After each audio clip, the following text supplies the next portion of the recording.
Event handlers in react JS.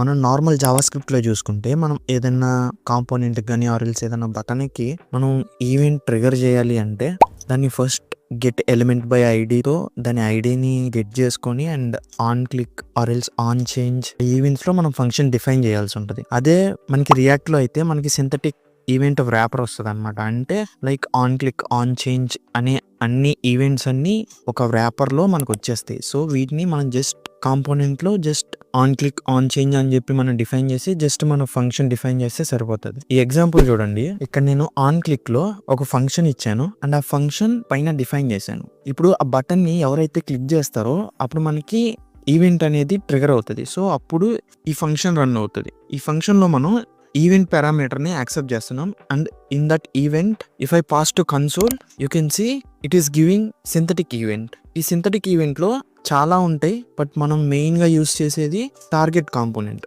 అందులోనే మనకి ఈ కాంపోనెంట్ కి సంబంధించిన డేటా మొత్తం ఉంటుంది. అండ్ సి ఒకవేళ ఇప్పుడు నేను కాంపోనెంట్ లో లైక్ ఐడి నేమ్ ఇచ్చేసి పైన ఫంక్షన్ లో event dot target dot name అని ఇస్తే మనం బటన్ క్లిక్ చేసినప్పుడు నేమ్ అని చెప్పి కన్సోల్ లో ప్రింట్ అవుతుంది. అదే event dot target dot ID అని ఇస్తే బటన్ క్లిక్ చేసినప్పుడు ఐడి అని ప్రింట్ అవుతుంది. సో ఇలా మనం బటన్లకు అయితే ఆన్ క్లిక్ అని, పుట్స్ కి అయితే ఆన్ చేంజ్ అని, ఫార్మ్స్ కి అయితే ఆన్ సబ్మిట్ అని, అండ్ హౌరింగ్ కి అయితే ఆన్ మౌస్ ఎంటర్ అని, ఇలా చాలా ఉంటాయి ఈవెంట్స్. సో ఆ లిస్ట్ అంతా ఒకసారి మీకు డిస్ప్లే చేస్తాను.